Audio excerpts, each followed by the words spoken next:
and we live in the world of fine margins and all these 1% that everyone's looking for England to get what looks like a 1% of trying to improve an area of serious issue for them. It does. I think I won't say I don't like the RFU are not commenting on it, but I wouldn't imagine it would be sitting well with the Irish coaches. Yeah, and maybe from the RFUs, there's no point making a public comment. You do this behind the scenes, and then the assistant shows up tomorrow, so maybe we all move on. Keith, we haven't spoken to you since the win over Scotland. General feeling seems to be Ireland were quite clinical, even though Scotland did butcher 3-4 try-scoring chances. What were your main takeaways from the game? I thought we played mostly well. I thought we got a bit lost in defence a few times. I couldn't get over how poor Scotland were with the final pass or passing off their left hand in general. If kids are listening, don't pass that way. They were passing very late, kind of against the turn of their body, which was making the pass a little bit harder. They got their chances and didn't take them. We got our chances and did take them. And I thought some of the performances of the players were fantastic. I thought I couldn't get over the quality of Gary Ringrose. We know he's a lovely player, but it's great when you see a guy who's been injured for a long time almost mature in the time he's been out.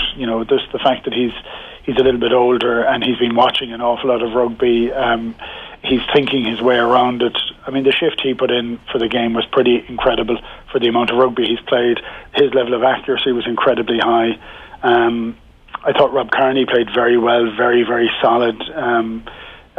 Actually put Scotland under a fair bit of pressure. But it was the younger guys, really, for me. Dan Levy, he had a cracking game, like absolute cracking game. And James Ryan, again, I keep talking about how we need to mind him. And I still think we do, actually, because he'll get tired. He's in the first real big season for him. He will get tired at different points in the season, and we'll have to make certain he's looked after. But he's such a talent, and he's played really, really well. So I thought we looked really efficient. I thought our work at the breakdown, where England suffered so heavily 2 weeks previously, our work at the breakdown was clinical, was ruthless. The level of effort that went into it was right and correct, and I thought we looked fairly lethal when we needed to. The mix-ups at time defensively, are they a continuation of some of the issues that we saw against Italy and against Wales? I think it's natural that there's a few mix-ups. We have such chopping and changing because of injury, and we keep talking about our strength and depth, and we keep talking about how great it is to have all these players. But you build up associations and partnerships over a long period of time. And even though you're working in the same system and everybody is trying to do that, it's that little bit of trust or the little bit of doubt that a guy has got your inside. It may give a gap on the outside. I still think Jacob Stockdale is still trying to ease his way in it because he's learning at the highest level. And we'd always want him. We wouldn't want to be complaining about him. We want him to continue to learn playing at Ireland level because he's scoring tries for fun. He knows where the try line is. He's a great ability to have in a team, a big guy like that's actually, almost guaranteed to score, which is rare in rugby. So he's going to make a few mistakes. We shouldn't worry about it. He's learning on the hoof at a ferocious rate. So I'd like that to be a little bit better this weekend. I think he has suffered a little bit by having a different 13 pretty much every week. So he's trying to figure out exactly where it's going. I think there's a lot of pressure on him. So very little of that is his fault. It's more system faults that I think will get tidied up. So for Saturday, if that could be tidied up, I just think we put ourselves in a much stronger position. Yeah, like we're looking at some of Ireland's defensive problems and really zoning in on them in the last few weeks and looking at it as maybe more of a negative than it is. Whereas if you flip it, Ireland have 19 points from 20 and clearly with a side that can still get better. There's still areas of improvement there. Yeah, absolutely. That's a positive. And they have, I think, improved. I thought they tightened up a bit on Wales. It wasn't perfect, but I thought Scotland attacked really well as well. And you sometimes have to tip your hat and say, well done when they're able to. Hugh Jones chipping the ball over the top and collecting himself, rounding Rob Kearney. I know Sexton did very well just to put the pressure on the pass. But sometimes you got to just say, well, that was pretty bloody good. I think Ringrose made a big difference to the outside defence. I believe Andy Farrell is pretty much standing behind Stockdale throughout training, working on him 1-to-1, just on his positioning, because the other thing that Stockdale's having to deal with is that the Ulster system under Les Kiss was very different to much more playing to the touchlines than the Irish system, which is very aggressive.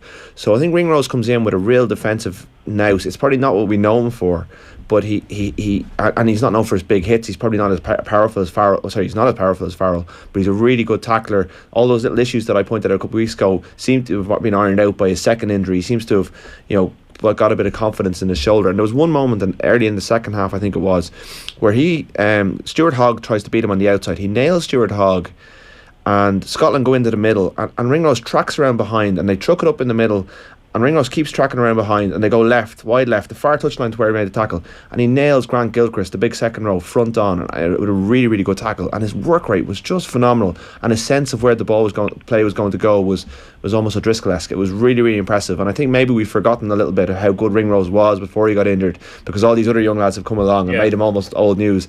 He was sensational, I thought. It's generally tomorrow morning we maybe start to get a sense of what the team is going to be. The two possibilities seem to be that Jack McGrath may return instead of Cian Healy, Ian Henderson or Devin Toner. Is the talk of McGrath or Healy because there are concerns from Healy from the last game? Well, I think he took a lot of punishment. I have to say I'm hearing very little about the team this week, and I think it's a bit, Joe seems to have clamped down on the leaks a little bit. Unless my phone is buzzing, I don't think so. And I think it'll be. I'm kind of expecting it to be as is. If he wants to freshen up, he could go in the second row and the front row, but very hard to take Devin Toner out of the team. Maybe he might want the experience of Henderson, but then do you take James Ryan out of the team? The only concern I would have is how severe is Peter O'Mahony's injury, because they kind of, it came out during the press conference that he'd missed out training, but he wasn't really seen by the cameras. That there are just little things that you're concerned, and he did look very, he grimaced quite badly and got treatment before he came off. There's always one injury that we don't know about, but I think anyone who's got anything that, any 50-50 call, it's such a big game that they're not going to be putting their hands up to be left out. Keith, the perceived wisdom is that there'll be a response from England on home soil, Eddie Jones ringing in their ears, that it'll be a very different England from the performances against Scotland and France. But England have been so ill-disciplined over the last couple of weeks, so poor in so many areas of the game. Is a week enough time to correct the mistakes against an Ireland side absolutely buzzing? Yeah, I think it's very hard to really go against England when they're in Twickenham. They know how to win there. They're more comfortable there. But in the last few years, they've been very confident when they've been there. They've lost 2 matches on the bounce. For me, the glaring element that sticks out the most is the fact that 2 weeks ago against Scotland, they were really poor, really, really poor at the breakdown. They gave away a lot of penalties, but more so than that, they thought that one man could do the job. That he could be physical enough to actually fight back 2 or 3 Scots. Right? That obviously was a stupid idea, and it didn't really work for them.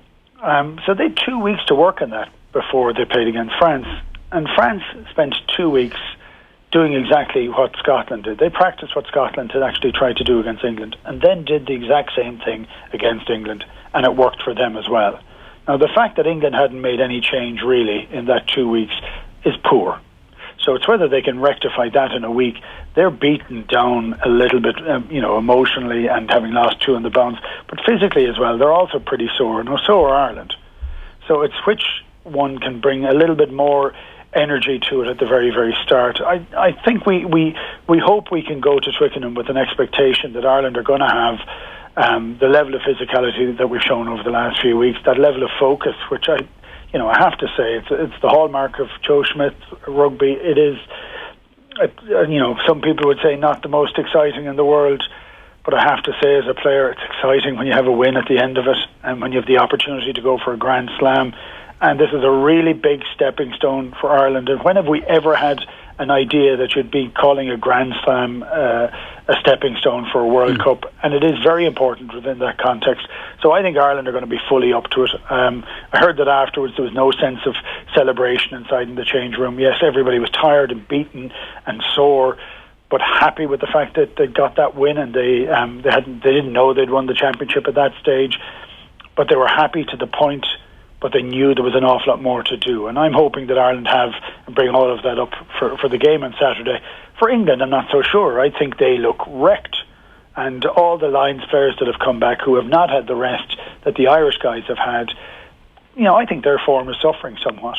That level of focus you touch on there, Keith, does that follow on maybe from what Paul O'Connell was saying after the game, where he was touching on the level of aggression from Ireland that they can bring to the game because they're so well drilled, because they aren't second guessing themselves, that they know exactly what's expected, that their level of aggression can get to a totally different level to other sides? And is it similar with being able to focus on the game, that again, because you're so well drilled, because you've gone through everything in advance, that actually you have a different level to your game, whereas other teams are actually still second guessing themselves 5 games into a Six Nations?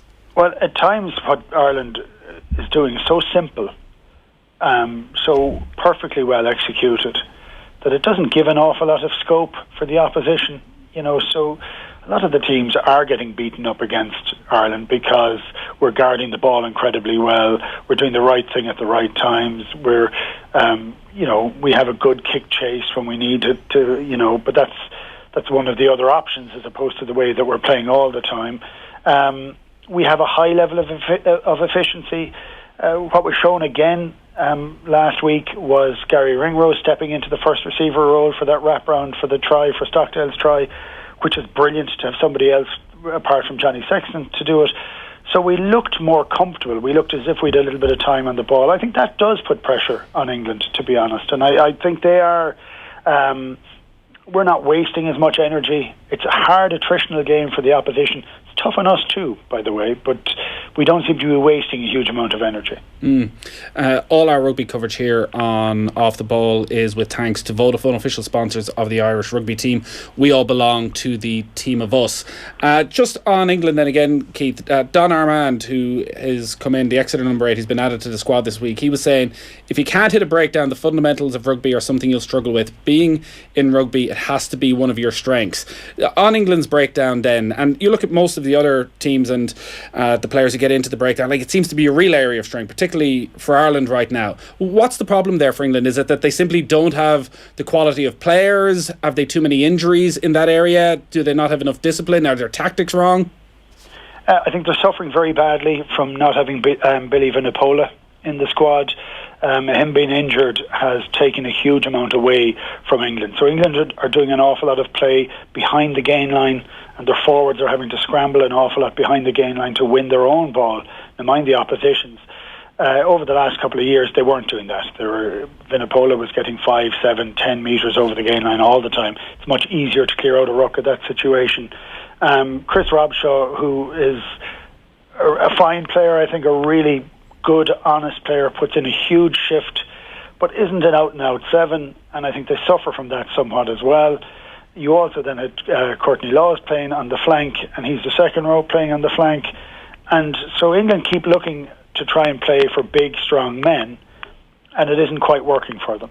And I think they're suffering a bit from style, but also from some of the injuries that they have.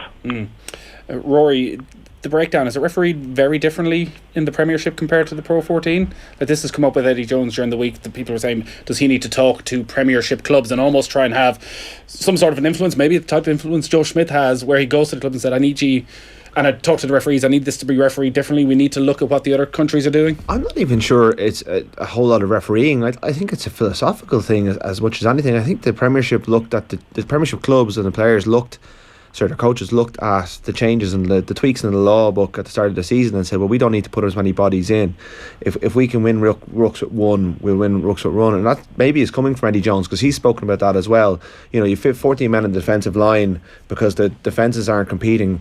So why don't we have more players in the attacking line as well? If we can win a ruck with 1, we've got more options. But that doesn't work at international level when you're playing against Scotland or Ireland.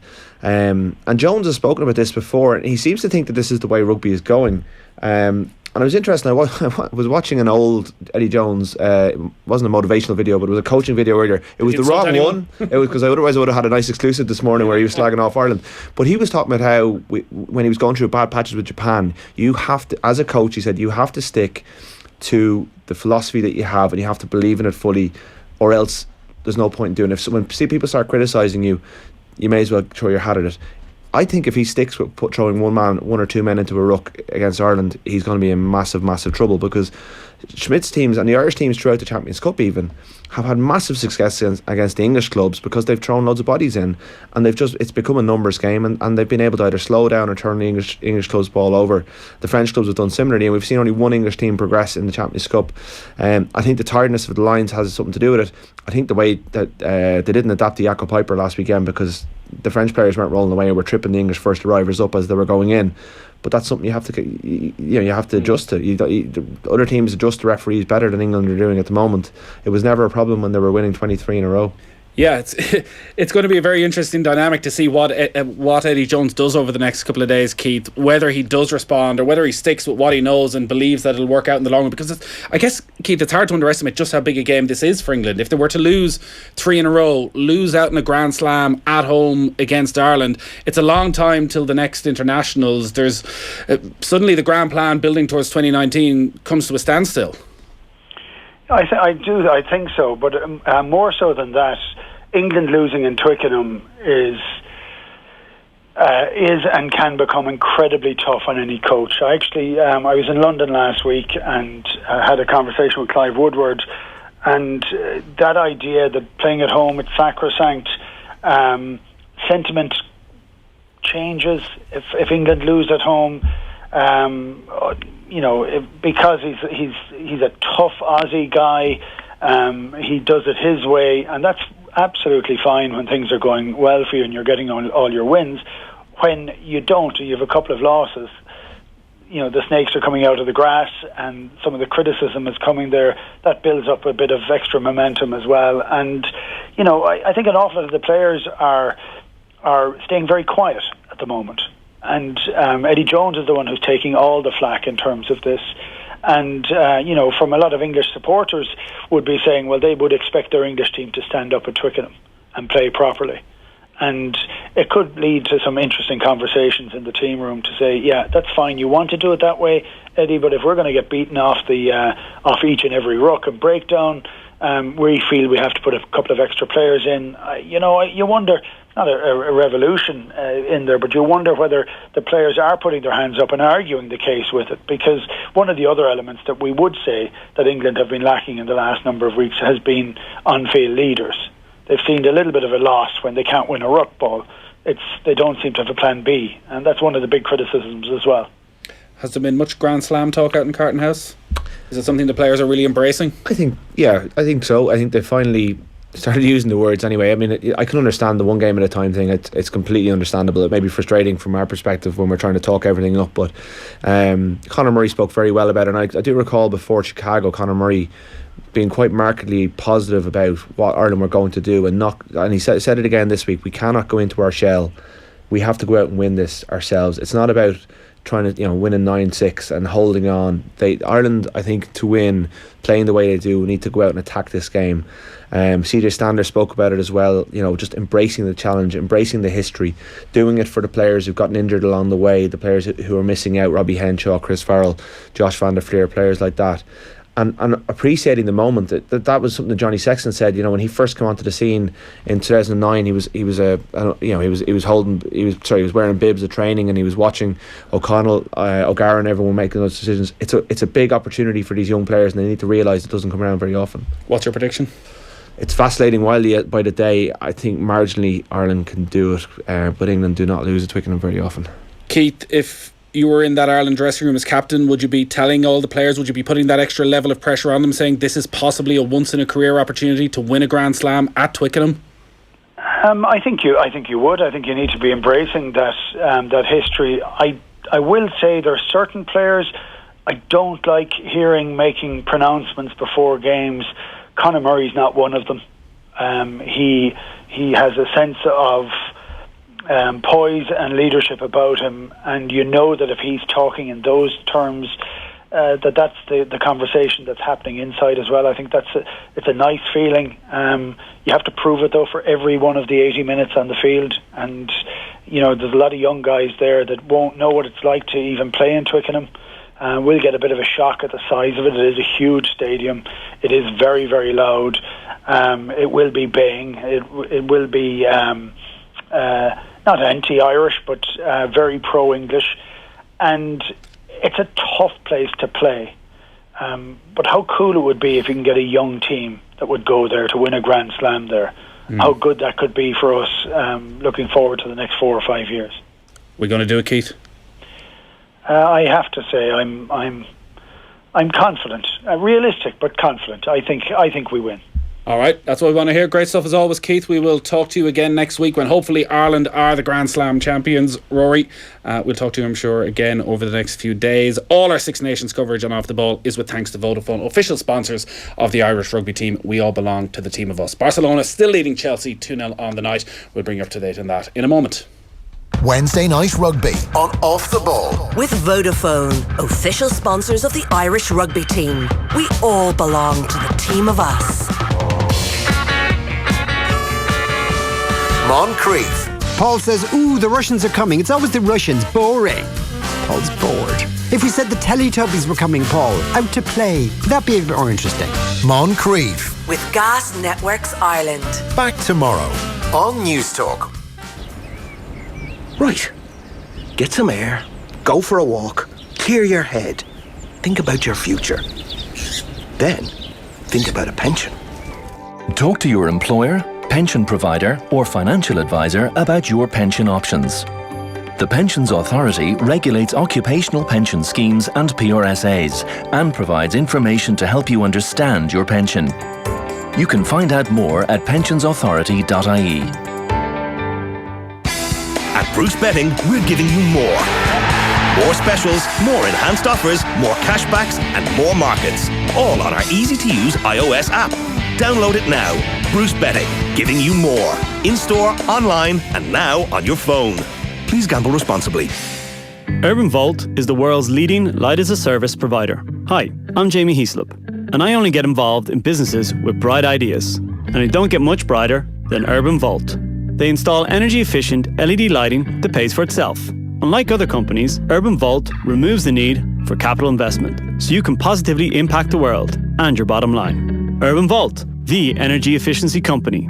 Better for the environment, better for your business. Better learn more at urbanvault.com. When it comes to Cheltenham, the going doesn't get better than this. I'm Paddy Mullins. Pick up the Irish Independent all this week for top tips and the most comprehensive coverage of the Cheltenham Festival, with expert analysis of every race from Ivan Yates, Michael Verney and Wayne Bailey, as well as my unique insights. Plus, Vincent Hogan captures the special flavour of the festival. Pick up the Irish Independent today and equip yourself to take on the bookies. The Irish Independent, the official Irish newspaper to the Cheltenham Festival. Booking your next meeting? Impress your delegates in the newly renovated Midlands Park Hotel Conference Suites, located in the heart of Portlaoise, with convenient access to train and M7. Choose the all-new Midlands Park Hotel and get the right results you deserve with a professional team in a hassle-free environment. Book now on midlandsparkhotel.com. So,